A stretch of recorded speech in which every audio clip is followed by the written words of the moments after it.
মুসা আলাইহিস সালাম তো একটু বললাম না ফিজিক্যালি খুব স্ট্রং ছিলেন, থাকে না বডি বিল্ডার, সামনে গিয়ে কথা বলে সরো পানি দিতে দাও, তখন মানুষ একটু মূল্যায়ন করে না। তো মুসা আলাইহিস সালাম এভাবে পানি নিয়ে দিলেন এবং বাছুরদেরকে পানি পান করালেন, করিয়ে গাছের নিচে এসে বসে আছেন।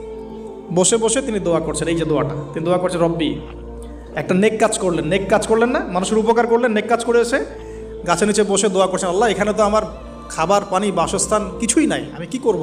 রব্বি ইন্নি লিমা আনজালতা ইলাইয়া মিন খায়রিন ফকির, রব্বি ইন্নি লিমা আনজালতা ইলাইয়া মিন খায়রিন ফকির। আবার বলেন, রব্বি ইন্নি লিমা আনজালতা ইলাইয়া মিন খায়রিন ফকির। অর্থ হচ্ছে, হে আল্লাহ, তুমি তোমার পক্ষ থেকে আমার উপরে যে নেয়ামতগুলো দিবে, আমি এর জন্য ফকির হয়ে বসে আছি।